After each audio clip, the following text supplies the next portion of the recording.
ম্যাচের kick off হয়েছে কেবল ৩৯ সেকেন্ডে বায়ার্ন মিউনিখের গোলে প্রথম সুযোগ। ৩৯ সেকেন্ডে, ৪ মিনিট পর আবার ৭ মিনিটে তৃতীয় শট, ৯ মিনিটে চতুর্থটা। রিয়াল মাদ্রিদ তখন ম্যাচেই নাই। একটু পর টনি ক্রুসের স্বর্গীয় এক থ্রু পাস, ভিনিসিয়াসের গোল, রিয়াল মাদ্রিদ ১, বায়ার্ন মিউনিখ ০। এসব আপনি দেখেছেন, আগেও দেখেছেন। চ্যাম্পিয়ন্স লিগ ফুটবলের মঞ্চে ওই একটা নাটকই দেখিয়ে গেল মহাকাল।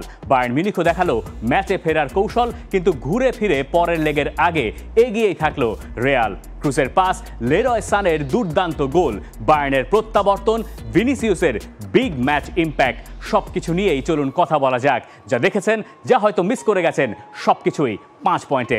Number 1, cruise control. Vinicius goal করে ফেলেছেন, উদযাপনও তার শেষ। রিয়ালও এগিয়ে গেছে ১-০-তে। কিক অফের আগে সেন্টার সার্কেলের কাছে পেলেন টনি ক্রুসকে। দুই হাতে কুর্নিশ করে ভিনিসিয়াস জানিয়ে গেলেন যে গোলে অবদান আসলে কার ছিল। যে পাস ক্রুজ দিয়েছেন ওসব হয়তো তিনি হরহামেশাই দেন, কিন্তু এবার কথাটা বেশি হচ্ছে সম্ভবত পাস দেওয়ার আগে তিনি যা করেছেন সেই কারণে। ভিনিসিয়াসকে দেখিয়েও দিয়েছেন যে কোথায় দিয়ে দৌড়াতে হবে, কি করলে গোল হবে। ক্রুস নিজেই পরে বলছেন দ্য পাস ওয়াজ ওকে, মানে ঠিক আছে, মোটামুটি চলে টাইপ। ক্রুসের কথাই আমরা মেনে নিলাম, যে ধরলাম এমন আহামরি কোনো পাস ক্রুস দেন নাই। আপনার আমার কাছে যেটা আহামরি সেটা হয়তো ক্রুসের কাছে সাধারণ হতেই পারে, কিন্তু এরপরে ক্রুস যা করলেন সেটা আসলে কি? বদলি হওয়ার আগ পর্যন্ত ৮০টার ভেতরে ৭৯টা পাস ঠিকঠাক দিয়ে গেছেন তিনি। গোলের পর যে রিয়াল মাদ্রিদ ফার্স্ট হাফে গেমটা কন্ট্রোল করলো, সেটা আসলে কার জন্য? ম্যাচের আগে বায়ার্ন কোচ টমাস টুখেল বলে রেখেছিলেন ১০ সেকেন্ড আগেও বোঝার উপায় থাকে না রিয়াল আসলে গোল করবে কি করবে না। আসলেই আপনি বুঝবেন কি করে? গেল ১০ বছর ধরে রিয়াল এই যে চাপে পড়েও ভেঙে যায় না, অপোনেন্টের XG ডেটা যে তাদের চেয়েও বেশি থাকে, অপোনেন্টের গোলের অ্যাটেম্পটও যে রিয়ালের চেয়ে বেশি থাকে, কিন্তু তারপরও জয়ী দলটার নাম হয়ে যায় রিয়াল মাদ্রিদ। ঠিক এই কারণেই এই জাদুমন্ত্রের পেছনে সম্ভবত সবচেয়ে বড় অবদানটা এই টনি ক্রুজ আর তার সঙ্গী লুকা মদ্রিচের। হয়তো ক্রুজ আর আগের মতো পিচের অনেকখানি জায়গা জুড়ে দৌড়ে বেড়াচ্ছেন না। ভালভার্দে, চুয়েমেনি, কামাভিঙ্গা এদেরকে নামিয়ে ওই স্পেসগুলো হয়তো রিয়াল মাদ্রিদকে কভার করতে হয়, কিন্তু এমন নির্লিপ্ত, শুনশান, নিরিবিলি এলিট মিডফিল্ডারের কদর যে তাতে কমে না, তার আরেকটা নিদর্শন এই বায়ার্ন এবং রিয়ালের ম্যাচ। আর এসব দিনে আরও একবার আপনার আমার অবাক হওয়ার সুযোগ মেলে, টনি ক্রুসে মুগ্ধ হওয়ার সুযোগ মেলে। এই ক্রুসকে রিয়াল মাদ্রিদ কিনেছিল মাত্র ৩০ মিলিয়ন ইউরোতে। এখনকার দিনে সেটা পানির দাম। রিয়ালের সঙ্গে এই মৌসুম শেষে এই চুক্তি শেষ হয়ে যাবে টনি ক্রুসের, কিন্তু সেটা হয়তো বেড়েও যাবে, তিনি হয়তো থেকেও যাবেন রিয়াল মাদ্রিদে। কিন্তু ক্রুস আর ক্রুসের ওই ১৩ বছর ধরে একই মডেলের সাদা অ্যাডিডাসের ওল্ড স্কুল বুট আর মাথার কারসাজিতে আপনি মুগ্ধ হবেনই। হয়তো প্রতিদিন তাকে নিয়ে কথা হবে না, কিন্তু যেদিন হবে সেদিন বাকিদেরকেও ছাড়িয়ে যাবেন ক্রুজ এবং নিয়ে নেবেন ক্রুজ কন্ট্রোল। নাম্বার 2, ভিনিসিয়াসের বিগ ম্যাচ ভেলকি।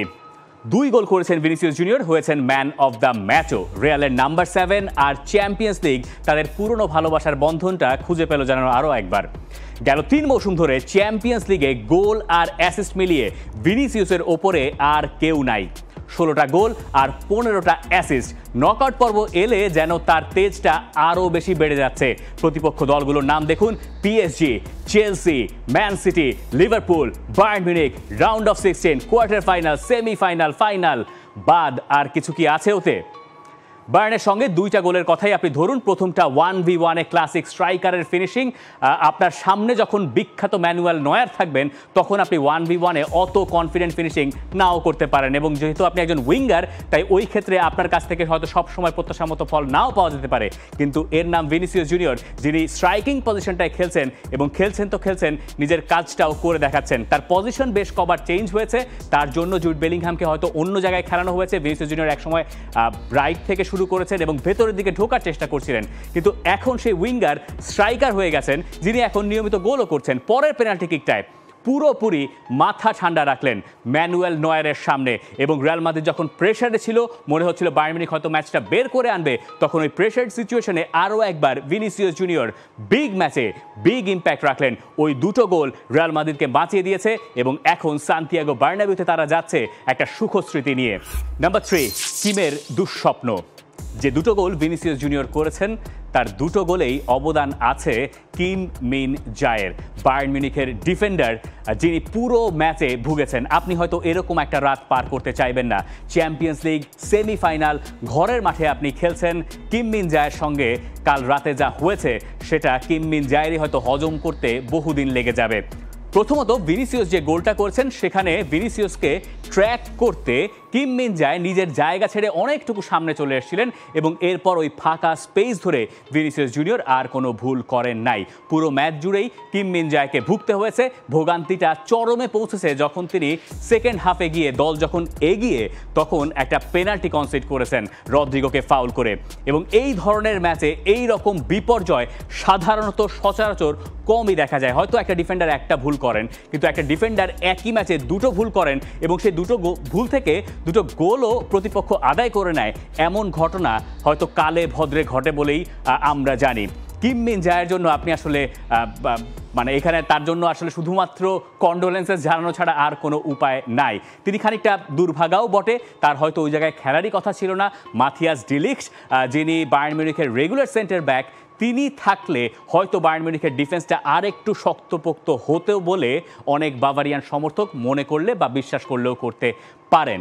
বায়ার্ন মিউনিখের এই দলটায় অনেকগুলো সমস্যা ছিল, পুরোপুরি ফিট কেউ ছিলেন না, অনেকেই ছিলেন না। তাদের ভেতরে কোনার্ড লেইমার একজন, এবং লাইমার পুরো ম্যাচে দুর্দান্ত খেলেছেন, ডিফেন্ডিং ওয়ার্কগুলো তিনি করে দিয়েছেন, যেটার কারণে বায়ার্ন মিউনিখের অনেকটুকু সুবিধাও শেষ পর্যন্ত হয়েছে। কিন্তু কিম মিন জায়ের ক্ষতিপূরণটা আর কেউ শেষ পর্যন্ত সেইভাবে করে উঠতে পারলেন না। এই ধরনের ম্যাচ মনে রাখার মতো ম্যাচ হয়ে থাকে একটা দলের জন্য, আর কারো জন্য থাকে একদমই ভুলে যাওয়ার রাত। নাম্বার 4, ডাগআউটের ট্যাকটিক্যাল ব্যাটেল। রিয়াল মাদ্রিদ এই ম্যাচে যখন স্টার্টিং 11 ঘোষণা করলো তখন একটু অবাকই হয়তো অনেকে হয়েছেন। অরেলিয়ান শুয়েমেনিকে মিডফিল্ডে দিয়ে নাচো ফার্নান্দেজকে সেখানে সেন্টার ব্যাকের পজিশনে খেলানো হয়েছিল। সেটা রিয়াল মাদ্রিদের জন্য কতখানি কাজ করেছে সেটা বলা মুশকিল। 4-2-3-1 ফরমেশনে রিয়াল মাদ্রিদ ম্যাচটা শুরু করেছিল এবং সেখান থেকে তারা প্রথম 23 মিনিট বাদ দিলে এরপরে বেশ ভালোই করছিল সেকেন্ড হাফের আগ পর্যন্ত। এরপরে সেকেন্ড হাফে যে বায়ার্ন মিউনিখ ফিরল তাতে বায়ার্ন মিউনিখের কিছু অবদান আছে এবং টমাস টুখেল, ট্যাকটিক্যাল জিনিয়াস হিসেবে যাকে সবাই কম বেশি চেনেন, তিনি তার ওই ব্যাপারগুলো কাজে লাগিয়েছেন। লেরয় সানে বায়ার্ন মিউনিখের হয়ে সাধারণত খেলেন রাইট উইংয়ে, কিন্তু তাকে আগের ম্যাচে স্টার্ট করানো হলো লেফট উইংয়ে। এবং লেফট উইংয়ে যখন তাকে স্টার্ট করানো হলো সেই সময় লেরয় সানেকে ফার্স্ট হাফে সেভাবে আক্রমণে খুব একটা ধারালো মনে হয় নাই, কিন্তু সেকেন্ড হাফে যখন তিনি সুইচ করে এ পাশটায় চলে আসলেন সেখান থেকে দুর্দান্ত একটা গোল করে বায়ার্ন মিউনিখকে ম্যাচে ফিরিয়ে আনেন, যেখান থেকে ইভেনচুয়ালি বায়ার্ন মিউনিখ পরে গিয়ে লিডও নিয়েছিল ম্যাচে। আরও কয়েকটা ব্যাপার বায়ার্ন মিউনিখকে সাহায্য করেছে। গেরেরো যখন সেকেন্ড হাফের শুরুতে নামলেন লেফট উইংয়ের ওই জায়গাটাতে, সেই জায়গায় বায়ার্ন মিউনিখকে খানিকটা স্ট্যাবিলিটিও দিয়েছে। লেফট সাইডে মাজরাউই এবং গেরেরো এই দুজনই মোটামুটি রিয়াল মাদ্রিদকে আটকে রাখার অনেকটুকু কাজ করে যাচ্ছিলেন এবং বায়ার্ন মিউনিখ মোটামুটি একটা স্টেবল পর্যায়ে চলেও গিয়েছিল যখন তারা 2-1 গোলে এগিয়েছিল। তখনই রিয়াল মাদ্রিদের কোচ কার্লো আনচেলত্তি, তাকেও তখন একটা ট্যাকটিক্যাল পরিবর্তন করতে বাধ্যই হতে হলো। পরে গিয়ে তিনি সেটাকে নামিয়ে আনলেন 4-3-3-তে এবং 4-3-3-তে যখন রিয়াল মাদ্রিদ একবার শিফট করে গেল তখন লুকা মদ্রিচ মাঠে নেমেছেন, মাঝখানে খেললেন কামাভিঙ্গা, একপাশে ভালভার্দে আর একপাশে লুকা মদ্রিচ। এইভাবে করে রিয়াল মাদ্রিদ আসলে নিজেদেরকে সামাল তো দিলই, পরে তো গোল আদায় করেও নিয়েছে, তার আগ পর্যন্ত বায়ার্ন মিউনিখকে তারা সামাল দেওয়ার কাজটা করে গেছে। স্পেশালি ওই রাইট সাইডটায় যেখানে লুকাস ভাস্কেজকে একটু হলেও ভঙ্গুর মনে হচ্ছিল, ওই জায়গাটা অনেকটুকু কভার পেয়েছে 4-3-3-তে শিফট করার পরপর। জুড বেলিংহাম হয়তো ওইভাবে কার্যকর হননি পুরো ম্যাচে, হয়তো হ্যারি কেইনকেও পুরোপুরি বোতলবন্দি করে রাখতে সক্ষম হয়েছেন অ্যান্টোনিও রুডিগার। যে ব্যাপারগুলো আসলে পরের ম্যাচে অর্থাৎ পরের লেগে রিয়াল মাদ্রিদ এবং বায়ার্ন মিউনিখ দুই দলকেই যথেষ্ট আত্মবিশ্বাস দেবে। কোন কোন জায়গায় আত্মবিশ্বাস দেবে? অ্যান্টোনিও রুডিগার এবং তার সঙ্গে নাচো ফার্নান্দেজ, পরে গিয়ে অরেলিয়ান শুয়েমেনি যিনি ওই জায়গাটা নিলেন সেন্টার ব্যাকের জায়গাটা, নাচো যখন উঠে গেলেন। এরপরে হ্যারি কেইনকে আর ম্যাচে খুঁজে পাওয়া যায় নাই। একটা জায়গায় হ্যারি কেইন যখন বল নিয়ে দৌড়াচ্ছিলেন তখন অ্যান্টোনিও রুডিগারের একটা shoulder to shoulder challenge Harry কেইনকে বুঝিয়ে দিয়েছে এই ম্যাচে আর তিনি পাত্তা পাবেন না। রুডিগার এই একই কাজ করেছেন এর্লিং হল্যান্ডের সঙ্গে এবং হ্যারি কেইনের সঙ্গেও তিনি এই একই কাজ করেছেন। পরের লেগে সেটা রিয়াল মাদ্রিদের ডিফেন্সকে যথেষ্ট আত্মবিশ্বাস জোগানোর কথা, আর বায়ার্ন মিউনিখকে আত্মবিশ্বাস জোগানোর কথা তাদের ফিরে আসার গল্পটা। যখন রিয়াল মাদ্রিদ একবার ম্যাচে লিড নিল এরপরে বায়ার্ন মিউনিখকে ছন্ন ছাড়াই মনে হচ্ছিল, কিন্তু সেকেন্ড হাফে যেভাবে বায়ার্ন মিউনিখ রিয়াল মাদ্রিদের মতো করেই ম্যাচে ফিরল, প্রথমে একটা গোল, এরপরে পেনাল্টি থেকে গোল, এই সব কিছু বায়ার্ন মিউনিখকে যথেষ্ট আত্মবিশ্বাস দেওয়ার কথা পরের লেগে।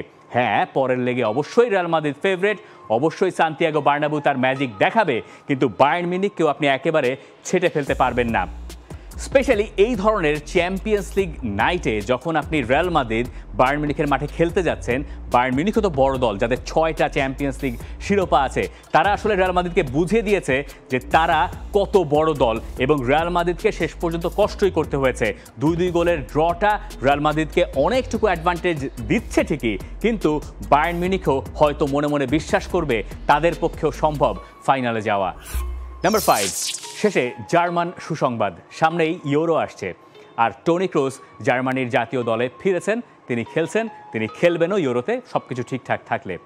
লেরয় সানের পারফরমেন্স আপনি দেখেছেন, শুরুতে আমরা টনি ক্রুসের পারফরমেন্স নিয়ে কথা বলেছি, আপনি একই সঙ্গে হয়তো জামাল মুজিয়ালাকেও দেখেছেন, যিনি স্পেশালি সেকেন্ড হাফে চমৎকারভাবে রিয়াল মাদ্রিদের ওই সাইডটা নাচিয়ে ছেড়েছেন, এবং ওই দিকে যখন তিনি একবার শিফট করে গেলেন, একটু লেফট সাইড থেকে ভেতরে ঢোকার চেষ্টা তিনি করছিলেন, তখন তাকে আরও বেশি ভয়ঙ্কর মনে হচ্ছিল।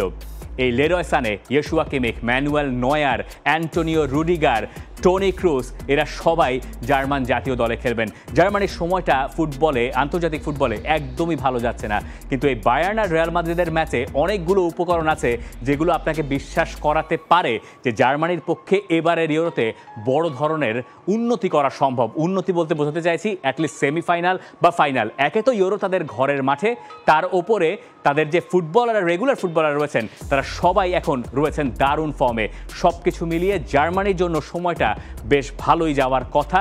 অন্তত পক্ষে বায়ার্ন মিউনিখ যাই করুক আর নাই করুক, জার্মানির দুটো দল চ্যাম্পিয়ন্স লিগের সেমিফাইনালও খেলছে, সেটাও কম কথা নয়। পরের লেগের জন্য সব রকম রোমাঞ্চ তোলা, আজ রাতেও একটা ম্যাচ রয়েছে।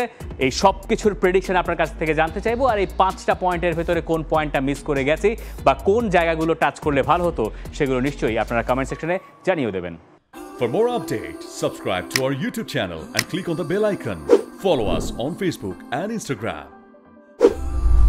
Download T-Sports app to enjoy exciting games and highlights. Visit tsports.com.